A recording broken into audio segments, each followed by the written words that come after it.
Hey guys, welcome back to the channel. It's the end of day 3 and I got a lot done. As you can see, I got the 4.6 out of the car, got the T45 transmission out of the car. I was able to pull the entire engine harness off of the engine so that I can send that off to, I already sent him a message. I think his name's Nathan, so we can make the factory gauges work when we put everything back together. But everything went really smooth. I'm just going to give you a quick overview. This is going to be a quick video, quick overview of what all it took to get the engine out, and then I'll show you the new parts that just came in. We now pretty much have everything except for the X pipe. It's on back order with BBK. I should have it in about 2 weeks. So I'll go ahead and flip the camera around. We'll go over everything. Yeah, so when I left you off last time, I had pulled the drive shaft and the starter. So pretty much to get from where I left you to here, I'm gonna try to remember everything that you have to do. Starting from the transmission, you have to unbolt the cross member for the transmission. It's back in there, and there's 2 bolts that hold it to the bottom of the transmission. You'll loosen that. I did also remove the catalytic, the downpipes with the cats. I had to cut that bolt that was on this manifold. I dropped it out of there, and then after that I did the trans mount, and then came up here and took the motor mount bolts and got them to where they were finger tight, just so where I could spin them off to get them the rest of the way off. I also took my transmission jack and put it up under the transmission so that it doesn't shift too much. Then of course we took the 3 bolts out of the AC compressor, the 4 bolts out of the power steering pump, and for some reason the 99 ones are a little bit different, but everybody knows that bolt's super hard to get to. So I actually took a ratcheting winch and went in through here, through the front of the pulley, and got it out that way. You can see the bolt still in there, but that's how I was able to get it. I couldn't get a ratchet wrench on it any other way.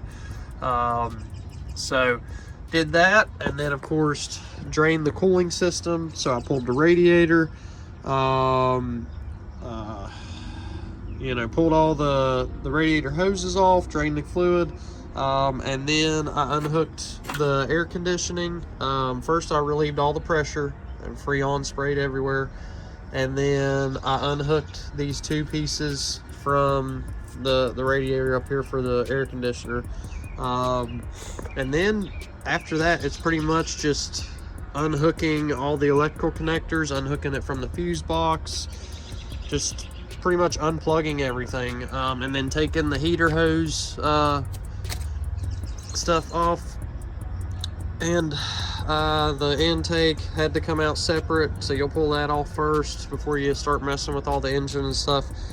But as you can see, we got it out of there.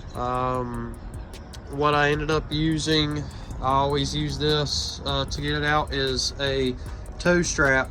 It's rated for like 30,000 pounds or whatever. But what I do is I just fish them up under the motor mounts, and then bring them up and tie them all 4 together, and then hook it in, lift it up out of there. After I did that, I went ahead and I pulled the transmission off the back of the engine. There's 9 bolts, 2 short ones on the bottom, 2 long ones here and there, and then the rest of them are all the same length. Pulled the transmission out. Everything inside of it looks good, but we did end up getting a new clutch fork, new clutch cable, clutch pivot stud, release bearing, and pilot bearing for when we go to put it on the Coyote. We do have a new McLeod flywheel and a McLeod Super Street Pro clutch as well. We did end up getting the Ford Performance Hurst shifter. Here's some more parts that you didn't see in the last video. We ordered a catback. So we got the Borla S-type catback exhaust. We got Power Stop Evolution rotors, front and rear. Then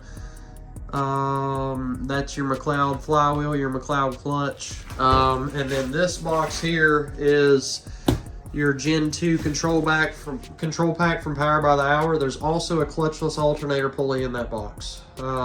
So that's like most of what we need. And then inside this box is just brake pads for the front and rear. And then down in here is some of the other stuff I told you about before. BBK O2 sensor extensions. There's two 12-inch extensions. Here's your McLeod clutch fork. Your Ford Performance adjustable clutch cable. And then this is the Ford Performance Hurst shifter. It's not just the regular Hurst shifter. It's the Ford Performance parts Hurst shifter. So this is the top of the line Hurst shifter you can get for these cars. It looks awesome. Other than that, I think that we went over all the parts that it's going to take. There's a couple little odds and ends that I had him order, like a brass shifter bushing for that goes down in the transmission, that little cup that you see. Yeah, I think I'm gonna wash the engine bay and everything and start prepping it for the Coyote swap.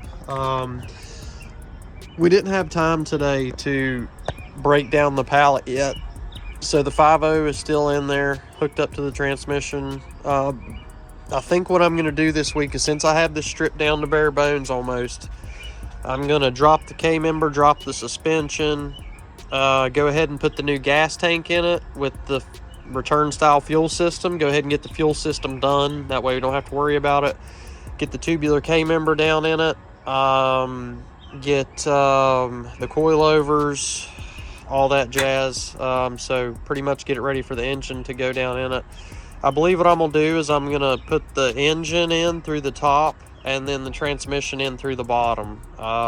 So that's my plan. But yeah, day 3 was the most successful so far. I didn't video anything because I was just working the entire time. I didn't really want to pick up the camera. I wanted to try to get as much done as possible today, because there's only really 1 or 2 days a week that I can work on this thing.